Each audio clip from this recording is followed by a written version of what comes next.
우리는 저번 시간에 에스라가 백성들의 무분별한 통혼 사실을 듣게 되는 장면을 살펴보았습니다. 백성들의 통혼은 혈통적인 섞임의 문제도 물론 문제였지만 더 큰 문제는 신앙적인 섞임의 문제였습니다.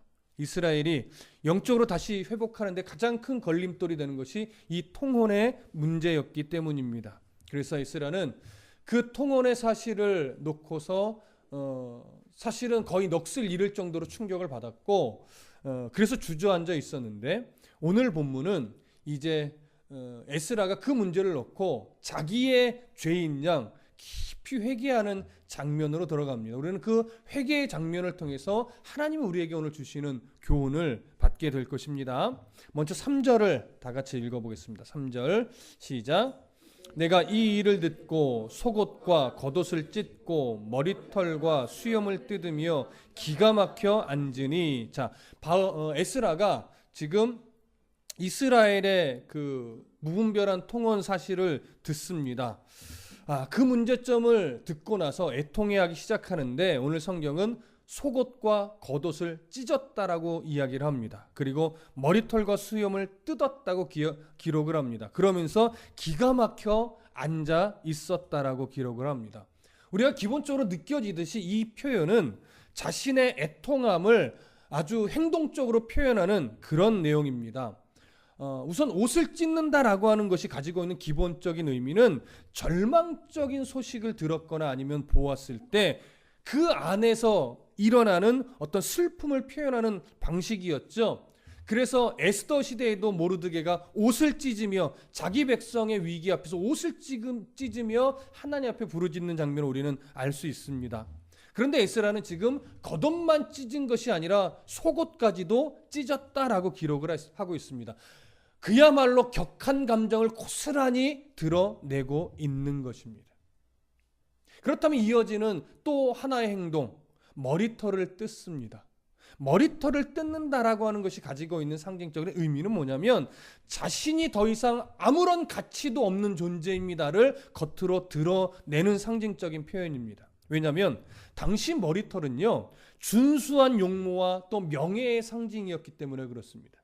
그런데 그런 머리를 쥐어 뜯는다는 것은 나는 더 이상 하나님 앞에 어떤 가치도 드러낼 수 없는 아주 무가치한 존재와도 같습니다. 이러한 자기의 상태를 표현하는 것입니다. 그리고 수염을 뜯는 행위는 자신의 모든 자부심 또 자신의 모든 권위를 다 내려놓는다라고 하는 상징적인 의미를 갖고 있습니다. 왜냐하면 당시의 남자의 수염이라고 하는 것은 남성의 상징이기도 하고 남성의 어떤 자부심과 또 권위를 상징하는 의미를 가지고 있기 때문에 그렇습니다. 그래서 이 수염이라고 하는 것은요, 어떤 사람, 그러니까 남자죠. 남자의 권위, 때로는 남자의 어떤 자부심, 자격 이런 것들, 자존심을 상징하는 것인데 이것을 남이 뜯을 때는 굉장한 모욕을 주는 겁니다. 근데 성경에 남이 어떤 사람의 수염을 뜯거나 자르는 행위가 기록되어 있는데 그게 사무엘서에 가보면 나라와 나라 간에 어떤 외교적인 일이 있을 때 상대 나라에 모욕을 줄 때 어떤 사신으로 온 신하의 수염을 잘라버립니다. 그러면 이 문제는 어떤 위기까지 갈 수 있냐면 나라와 나라의 전쟁이 일어날 수 있는 위기까지 가는 행위인데 그런 모욕적인 행위가 사무엘서에도 나와 있습니다. 그러니까 수염을 누군가 자르는 것이 이렇게 모욕적인데 자기의 수염을 뜯는다는 건 뭐예요? 나의 모든 자존심이 무너져 있고 나의 모든 권위가 무너져 있는 그런 상황을 표현하는 거죠. 그렇기 때문에 겉옷과 속옷을 찢고 머리를 쥐어뜯으며 수염을 쥐어뜯는다는 건 무슨 의미겠습니까? 에스라가 가지고 있는 그 격한 감정의 상태, 너무나 슬프고 너무나 애통하고 너무나 절망스러운 이 상황을 온 몸으로 자기가 표현할 수 있는 모든 것으로 다 표현하고 있는 겁니다. 이 세 가지 행동을 한 자리에서 하고 있어요. 얼마나 슬펐는지, 얼마나 극심한 상실감에 놓여 있는지, 얼마나 절망스러운지, 그리고 또 얼마나 그 안에 이 모습을 보면 고통스러움이 있는지. 그러면 우리가 한 가지 생각해 볼 게 있습니다. 물론 이 상황이 참 안타깝고 절망스럽고 참 속상한 상황인 건 맞죠. 우리가 들어도 그랬을 거예요. 그렇죠? 어느 교회가 이런 아픔에 빠져있다, 그런 일이 벌어졌대, 우리도 속상하잖아요. 근데 우리와 친한 어떤 교회라고 생각해 보자고요. 얼마나 속상하겠어요. 그런데 그 마음은 이해하겠는데 이렇게까지 절망스러워할 수 있을까? 이렇게까지 절망스러워할 필요가 있을까? 이런 생각을 해보면 혹시나 좀 그럴 수도 있겠다. 그 마음은 이해가 가는데 이렇게까지 절망스러울 이유가 있을까?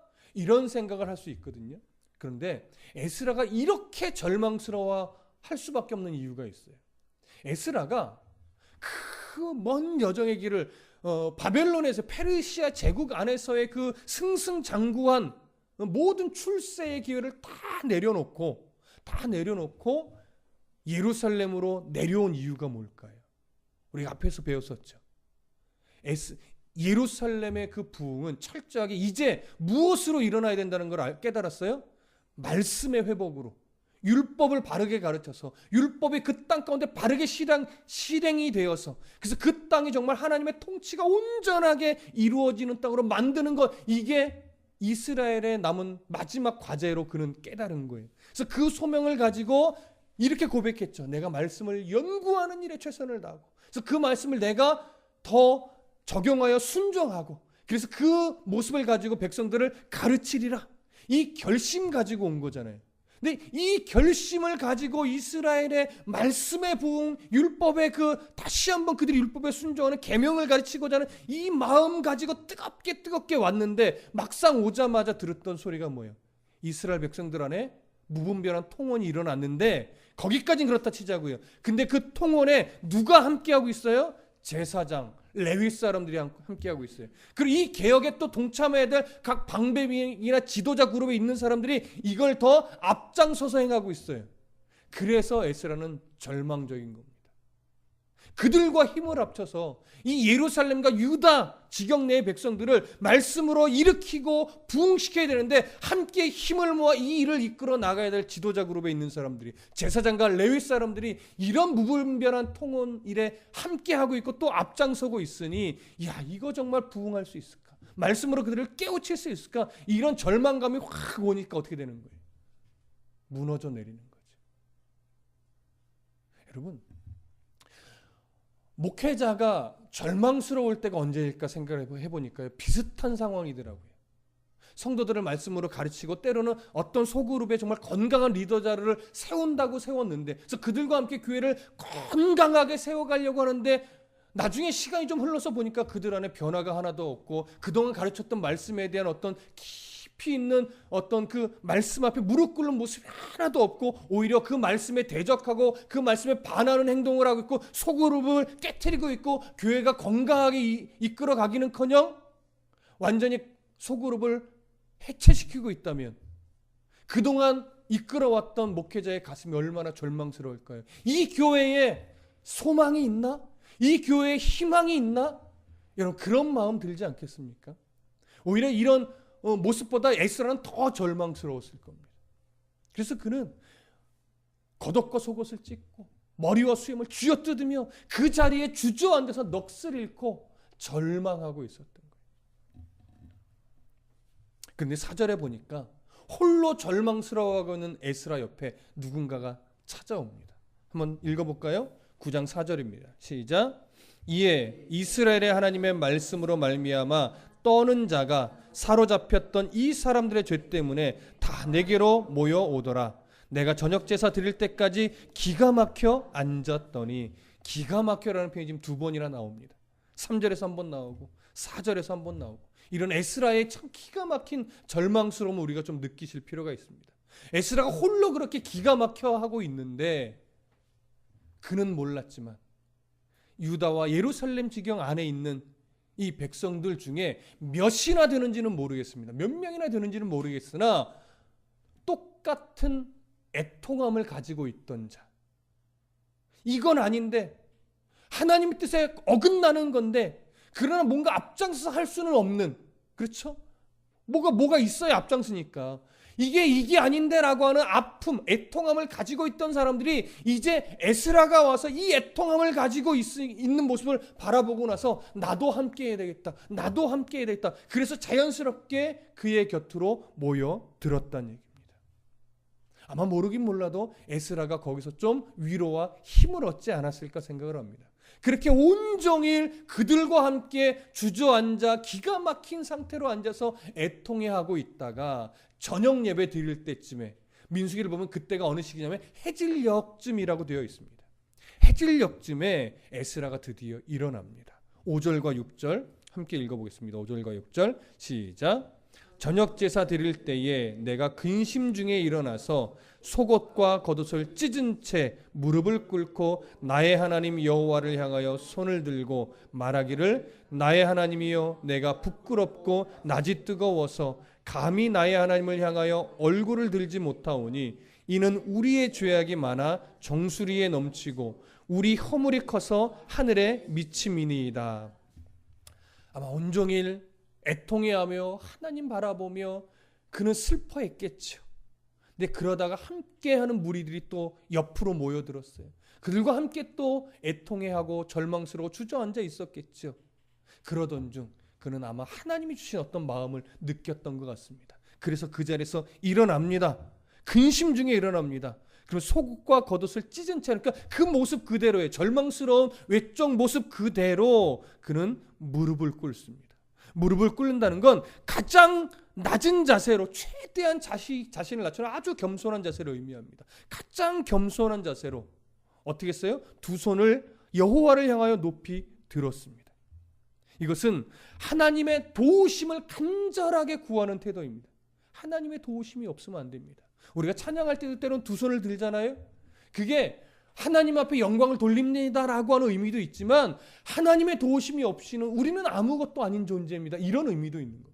그래서 두 손을 들고 하나님을 바라봅니다. 기도하는 거죠. 드디어 에스라의 입술에서 회개의 기도가 터져 나오는 겁니다.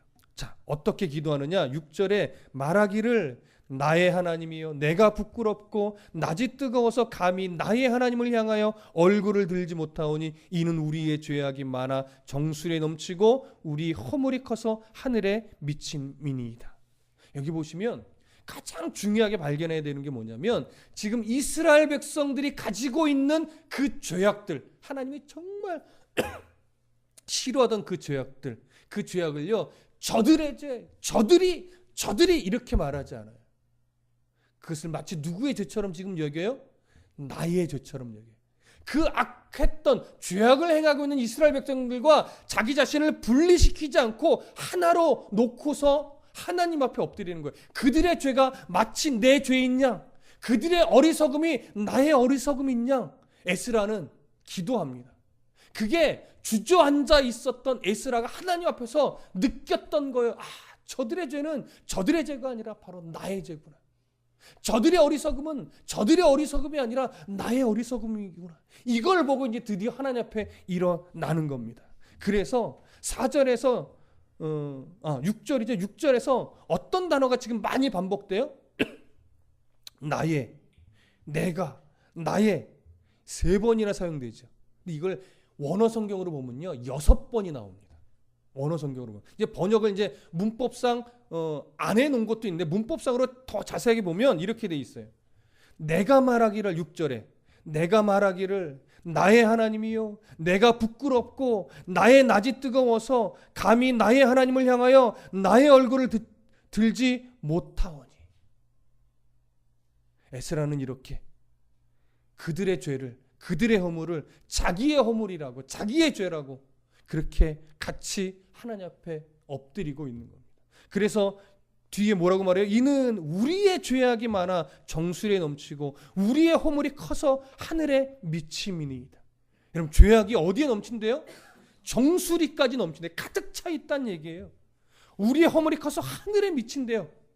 사실은 그들의 죄악이 얼마나 큰 건지 그런 죄인데 이게 에스라가 그 죄를 내 죄처럼 여긴다는 건 참 부끄러운 일이잖아요. 말도 안 되는 거죠. 근데 나의 죄로 나의 아픔으로 나의 어리석음으로 이야기를 하고 있습니다. 사실 지금 때가 때이다 보니까 이 말씀을 준비하면서요, 참 안타까웠어요. 백성의 아픔을 내 아픔으로 알고, 백성의 죄악을 내 죄로 알고, 그러면서 이 나라와 이 민족을 바르게 이끌어갈 수 있는 그런 대통령이 좀 나왔으면 좋겠는데, 그런 대통령을 지혜롭게 백성들이 분별하여 뽑았으면 좋겠는데, 교계는 어리석은 이야기를 내뱉어내고 있고, 마치 누구를 지지하는 것이 옳다라고 하면서 자기의 생각이 전 기독교인의 마치 생각인 양 떠들어대고 있고, 여러분 다시 한번 말씀을 드리지만 얼마 있으면 있을 대선은요, 절대 기독교인이기 때문에 뽑아준다거나 무슨 당이기 때문에 뽑아준다거나 어느 지역이기 때문에 뽑아준다거나 이런 일 절대 해서는 안 됩니다. 그들의 삶, 그들의 행동, 그들이 주장하는 내용들, 이것들을 각자가 분별하여 보고 하나님 앞에서 어떤 사람이 정말 나라와 민족을 위해서 또 하나님의 가치와 충돌되지 않게 정말 이 나라를 다스릴 수 있을까? 이걸 스스로가 분별하는 것이지 누가 이렇게 말했으니까 아니란 말이죠. 백성들의 아픔을 내 아픔으로 여길 수 있는 사람, 백성들의 죄악을 내 죄처럼 여길 수 있고 같이 통회할 수 있는 사람, 저들의 죄, 나의 죄 구분하는 자가 아니라 백성들과 그 아픔과 그 일들을, 삶을 함께 느끼며 같이 가슴에 담을 수 있는 이런 그런 대통령이 누구일까? 각자 고민하시고 기도하시고 그리고 선택을 해서 뽑으십시오. 절대 안 뽑거나 기권하지 마시고 꼭 선출하십시오. 그럴 때 하나님은 그런 마음들이 모여서 하나님의 섭리 가운데 이제는 이전과는 좀 다른 대통령이 뽑히도록 하나님 섭리해 주시리라 믿습니다. 그런 지혜가 꼭 저에게도 여러분들에게 있기를 소망합니다. 에스라는 이제 그런 이스라엘의 죄악이 변명의 여지가 없는 죄임을 스스로 인정하면서 고백을 합니다. 7절을 좀 보시죠. 함께 읽겠습니다. 시작. 우리 조상들의 때로부터 오늘까지 우리의 죄가 심하매 우리의 죄악으로 말미암아 우리와 우리 왕들과 우리 제사장들을 여러 나라 왕들의 손에 넘기사 칼에 죽으며 사로잡히며 노략을 당하며 얼굴을 부끄럽게 하심이 오늘날과 같으니이다. 에스라는요, 지금 수십 년 동안 이스라엘의 백성들이 바벨론의 그 여러 땅에 흩어져서 포로의 그 고통스러운 삶을 살게 된 것이 선조들의 죄악 때문임을 스스로 인정을 했어요. 어떤 죄악들이겠어요? 한순간에 한 번의 죄를 말하는 것이 아닙니다. 예를 들어 출애굽 광야 시대에 모압 여인과 음행하고 우상 숭배했던 그 사건들, 사사시대 전반에 걸쳐서 우상 숭배하며 또 성적으로 넘어졌던 사건들, 또 분열왕국 시대로 넘어가도 이방 여인과 통혼하며 우상 숭배했던 사건들, 이런 사건들이 성경의 역사를 보면 여러 곳곳에 있었어요. 조금만 하나님이 은혜를 베풀어 주시면 살겠다 해놓고서 다시 어떻게 돼요? 항상 죄악으로, 우상 숭배로, 성적인 문제로 항상 치달아 왔었습니다. 그런 과정들이 고쳐지지 고쳐지지 않다 보니까 주전 722년에 북이스라엘은 아수르에 의해 멸망을 당합니다. 그리고 주전 586년경에 남유다는 바벨론에 의해 포로를 당합니다. 이 모습이 뭐예요? 하나님의 징계이고 그 징계로 인해서 이스라엘 백성들의 얼굴이 부끄러운 얼굴이 되어 버렸다라고 하는 겁니다. 그러면 이제 깨달아야죠. 그러면 이제 그 선조들의 죄악으로 다시 돌아가지 말아야죠. 근데 현재 이스라엘은 하나님의 은혜로 포로의 귀환을 하고 성전까지 재건을 마쳤음에도 불구하고 다시 어느 때로 돌아가는 거예요? 그 선조들의 죄악의 모습을 지금 답습하고 있는 거예요. 스스로의 얼굴을 또 부끄러운 얼굴로 자기들이 만들어가고 있는 거죠. 그것이 바로 7절에 말한 것입니다. 얼굴을 부끄럽게 하심이 오늘날과 어떻게 해요? 같다라고 합니다. 스스로 부끄럽게 만드는 거예요. 자, 8절 다 같이 읽어보겠습니다. 시작. 이제 우리 하나님 여호와께서 우리에게 잠시 동안 은혜를 베푸사 얼마를 남겨두어 피하게 하신 우리를 그 거룩한 처소에 박힌 목과 같게 하시고 우리 하나님이 우리 눈을 밝히사 우리가 종노릇하는 중에서 조금 소생하게 하셨나이다. 여러분, 굉장히 중요한 구절입니다. 이 구절이 왜 중요한지는 마지막 절쯤 가면 여러분 확연하게 드러날 텐데 8절 이렇게 말하죠. 이제 우리 하나님 여호와께서 우리를 잠시 동안 은혜를 베푸사 얼마를 남겨두어 피하게 하신 우리를 이렇게 말하죠. 누구를 말하는 겁니까? 바로 1차 포로 귀환과 2차 포로 귀환을 한 귀한 자들을 말하는 겁니다. 물론 여기에는 예루살렘과 유다 지경에 남아있던 이스라엘 백성들도 물론 포함이 될 겁니다. 그러나 주된 초점은 누구예요? 포로 귀환을 했던 귀한 자들을 말하는 겁니다. 자, 이들이 하나님의 은혜로 하나님이 그 이방 땅에서 고통받고 있던 이스라엘 백성들에게 은혜를 베푸셔서 돌아오게 하셨다는 거예요. 전부가 돌아온 건 아니잖아요. 얼마를 일부를 돌아오게 하셨다라고 하는 겁니다. 이게 하나님의 은혜죠. 그런데 이 은혜를 이제 이렇게 이게 가장 중요해요. 그 거룩한 처소에 박힌 목과 같게 했대요. 여러분, 여기서 말한 거룩한 처소는 뭘까요? 성전을 의미하는 것으로 보여집니다. 근데 그 성전에 뭐와 같이 됐대요? 박힌 못과 같이 됐대요. 저는요, 이 박힌 못이라는 표현이 얼마나 은혜로운 표현인지 이제 새삼 알았어요. 박힌 못은 어떤 의미입니까? 잘 박힌 못은요, 잘 빠지나요? 잘 박힌 못은요, 안 빠져요. 아무리 흔들어 뽑으려고 해도 안 빠지는 못이에요. 근데 성전에 잘 박힌 못이 됐대요. 무슨 말입니까? 이스라엘 백성들을 하나님 귀환하게 해놓고서 성전을 짓기 위해서 그 성전에 잘 박힌 못이 되겠다는 것은 뭐냐면 성전과 분리해낼 수 없는 그런 존재가 됐다라고 하는 거예요. 그들이 아무리 죄악으로 치닫고 그들이 아무리 하나님을 오해하고 세상의 시선을 더해서 죄악 중에 거한다 할지라도 우리 하나님은 그런 이스라엘을 성전에 잘 박힌 못이 되게 했기 때문에 그들의 죄악 때문에 하나님의 뜻이 어그러져서 성전에 박힌 못이 빠지는 일은 있다 없다? 없다. 이걸 발견한 거예요. 그러니까 이건 결국 뭐예요? 하나님이 이스라엘 백성들을 이 상태로 내버려 두신다 안 두신다? 안 두신다. 그 하나님을 신뢰하기 때문에 나오는 거예요. 지금 그들이 통혼을 하며 우상을 숭배하며 그 선조들의 죄악을 답습하여 자기 얼굴을 스스로 부끄럽게 만들고 있어서 이 민족의 소망이 없는 것처럼 여겨져서 나도 절망스러워 옷을 찢고 머리와 수염을 뜯으며 주저앉아 있었는데 하나님이 어떤 분인가를 바라보다 보니까 우리 하나님은 이스라엘 백성들을 포로에서 귀환하게 해놓고서 성전에 박힌 목처럼 되게 만드신 하나님이지 그러니 내가 그냥 절망하여 주저앉아만 있을 수는 없다라고 하는 사실을 발견한 거예요. 여러분, 성도 여러분, 우리가 예수 그리스도를 믿어 오늘 하나님의 백성이 되었을 때 하나님은요 교회에 잘 박힌 못이 되게 우리를 만들어 놓으신 거예요. 예수 그리스도의 그 피 묻은 십자가에 우리를 잘 박힌 못으로 박아 놓으신 거예요. 그러니 우리가 연약하고 때로는 우리가 완악하고 때로는 우리가 무지하여서 하나님과 좀 멀어져 있을 수도 있고 하나님의 뜻에 어긋나는 삶을 살 수도 있고 때로는 내가 하나님을 잘못 알아서 이상한 삶을 살거나 돌아갈 수도 있지만 하나님은 절대 우리를 그 십자가에 박아놓은 목과 같은 우리를 빼내시지 않는다는 사실입니다. 우리는 그 은혜 때문에 살아가요. 저 그 은혜 때문에 목회를 하는 것이지 제가 뭐 잘나서 목회하는 것 없는 것 아시지 않습니까? 저와 여러분 동일합니다. 하나님은 절대 자기 백성을 그 십자가에 박아놓고 넌 이래서 안 되라고 확 빼버리고 넌 저래서 안 되라고 빼버리지 않는단 말이에요. 아무리 돌아가고 하나님을 앞에서 멀어진다 할지라도 끝내 하나님은 불러서 네가 누군지 알아? 너는 이 예수 그리스도의 피 묻은 십자가에 내가 잘 박아놓은 못이야. 너 왜 그거 잊어버렸니? 너 왜 그거 착각하고 있었니? 너 왜 그거 오해하고 있었니? 라고 다시 깨우치는 분이지 뺐다 박혔다 이러지 않는단 말이에요.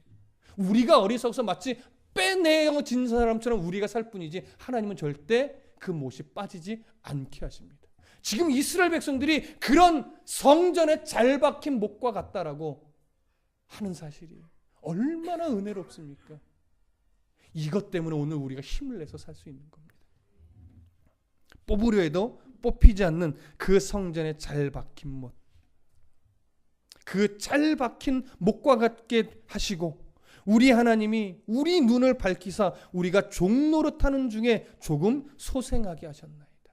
어떤 의미겠습니까? 포로 귀환을 하게 하여서 성전을 재건하여 완성하게 하시고 하나님 앞에 예배하며 회복하게 하셨다라는 얘기예요. 하나님과의 관계, 그 어그러진 관계, 70여 년 동안 포로 생활하며 어그러졌던 관계가 이제 예배하며 제사하는 회복된 관계가 되게 하셨다. 조금 소생케 하셨다. 그러나 아직 성취된 건 아니죠. 아직 완전해진 건 아니죠. 그러나 그 관계가 하나님은 회복시켜 놓으셨다. 이런 의미를 8절은 말하고 있는 겁니다.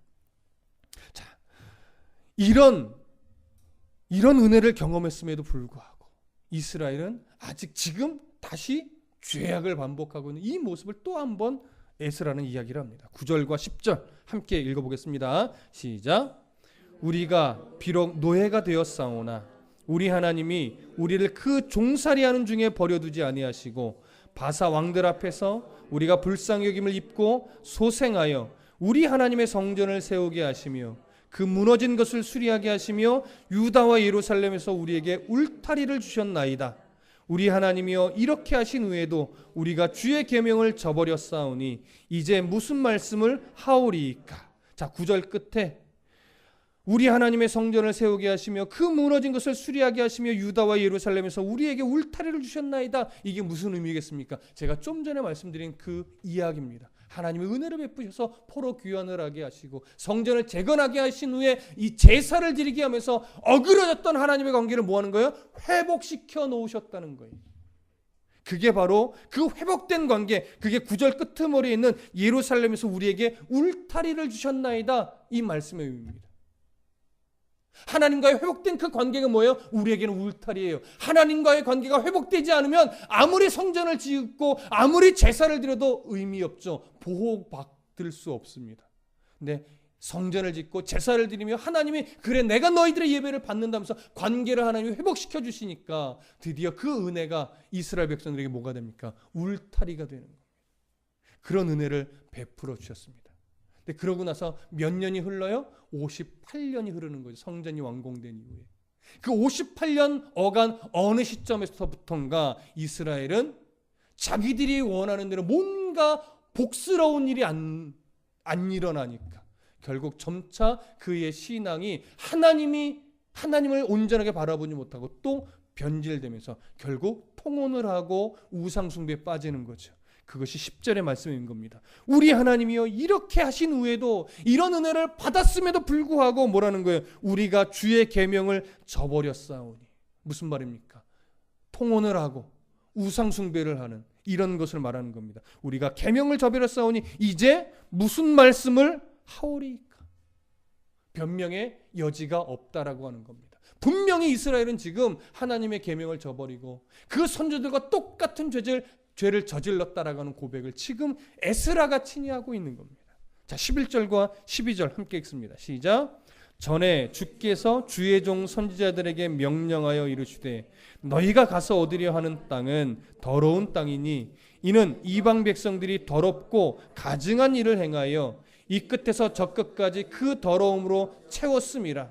그런즉 너희 여자들을 그들의 아들들에게 주지 말고 그들의 딸들을 너희 아들들을 위하여 데려오지 말며 그들을 위하여 평화와 행복을 영원히 구하지 말라. 그리하면 너희가 왕성하여 그 땅의 아름다운 것을 먹으며 그 땅을 자손에게 물려주어 영원한 유산으로 물려주게 되리라 하셨나이다. 에스라는요 지금 이스라엘의 그 통혼의 어리석음이 왜 어리석음인지 성경을 근거로 다시 한번 꺼내놓습니다. 하나님께서 이스라엘이 출애굽하여 광야로 가나안 땅으로 들어갈 무렵에 그들에게 가나안 땅 안에 있는 이방 민족들과 통혼하지 말라라고 하는 그 이유를 밝히는 거예요.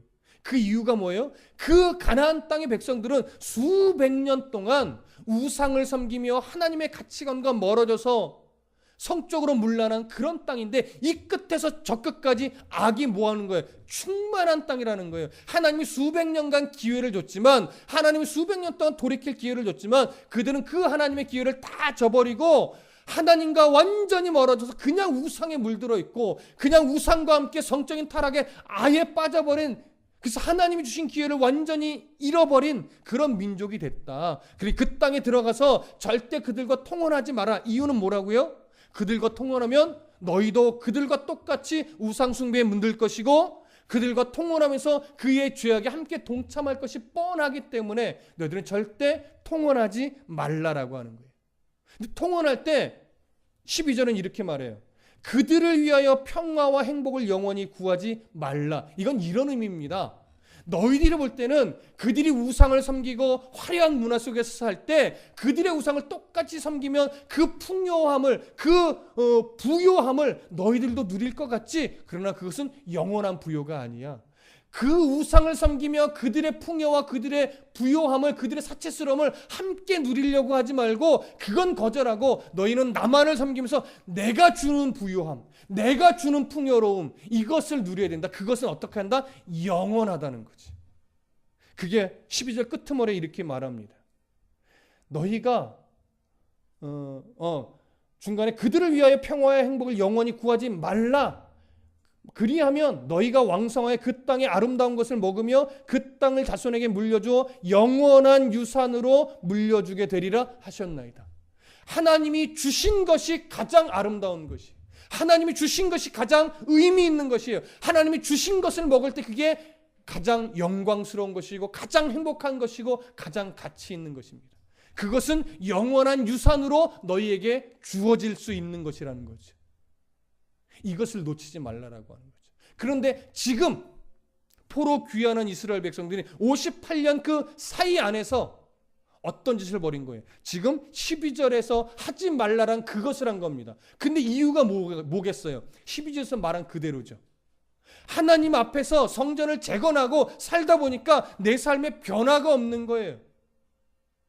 1년이 지나 2년이 지나 5년이 지나 10년이 지나도 삶이 별로 풍요로워지지 않아요. 내가 기대하는 만큼 부자가 되어야 되는데 부자가 되지 않아요.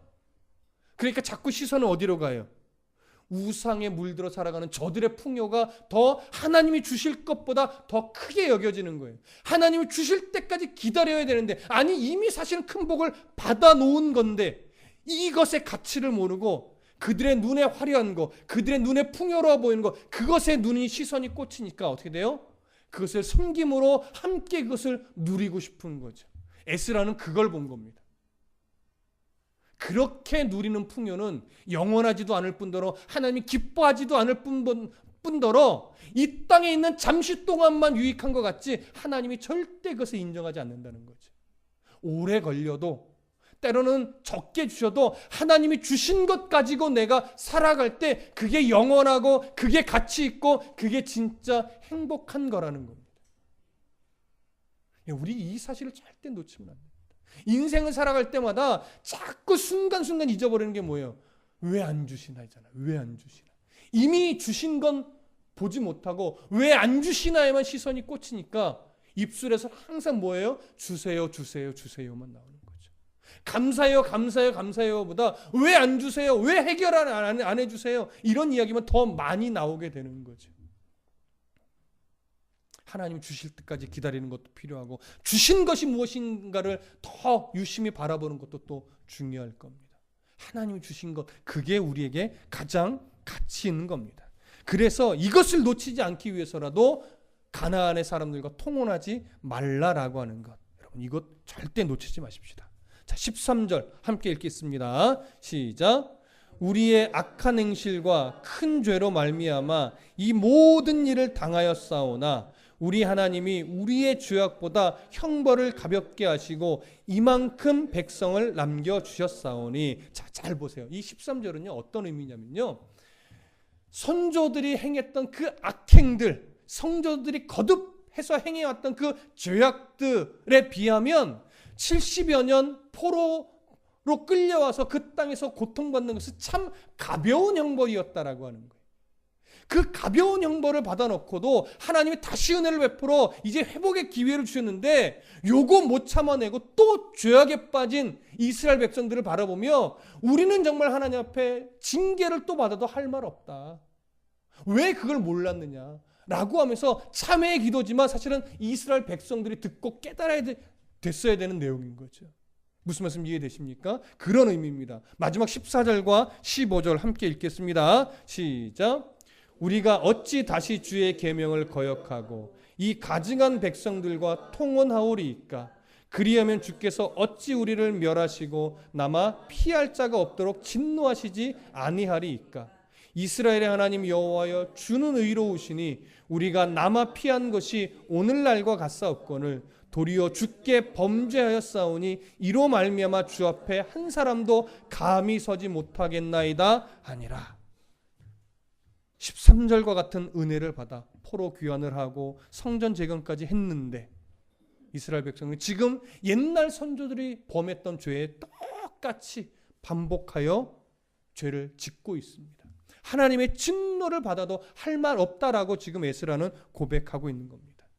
이 고백을 하면서 에스라는요 이렇게 결론을 맺어요. 15절에 이스라엘 하나님 여호와의 주는 의로우십니다. 하나님의 의로우심을 선언합니다.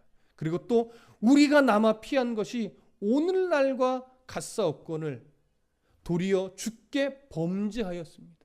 이런 은혜를 받았지만 우리는 도리어 하나님 앞에 이제는 또 범죄한 삶을 살아가고 있습니다. 고백합니다. 그러면서 이로 말미암아 주 앞에 한 사람도 감히 설 수 있는 자가 없습니다. 모두가 다 죄인입니다. 이렇게 고백하고 기도가 회개 기도가 끝이 납니다.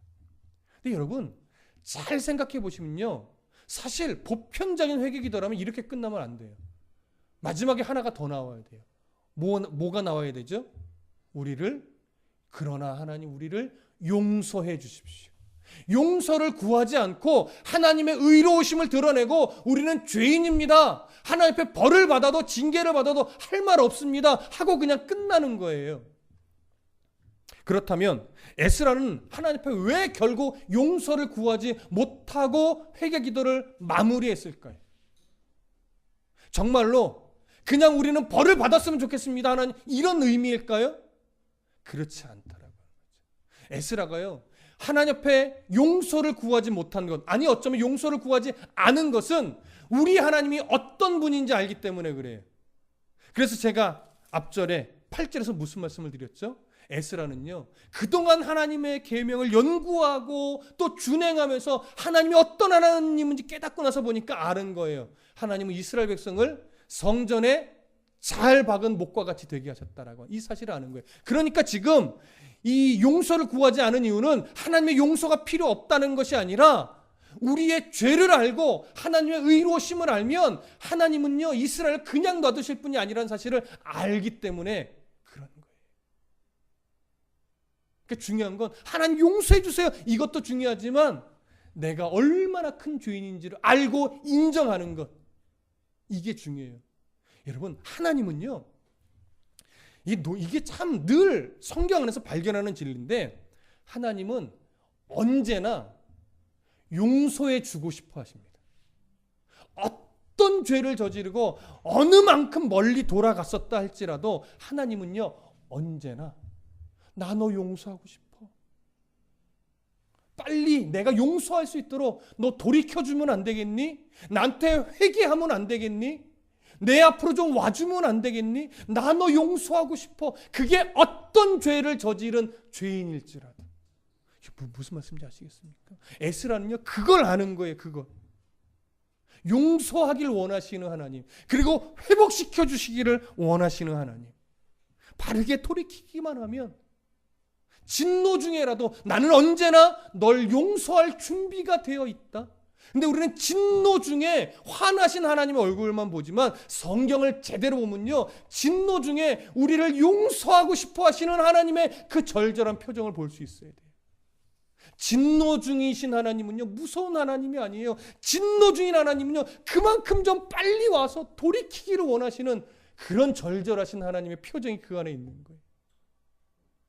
그걸 에스라는요 성전에 잘 박힌 못이라고 표현한 겁니다. 그 진리를 깨달은 거예요. 여러분 그 진리를 어떻게 에스라가 깨달았겠습니까? 물론 기도 중에도 깨달을 수 있겠죠. 그러나 에스라는요 계명을 연구하고 하나님의 말씀을 연구하다 보니까 그 안에 진짜 우리 하나님은 이런 하나님이구나, 이걸 깨달은 거예요.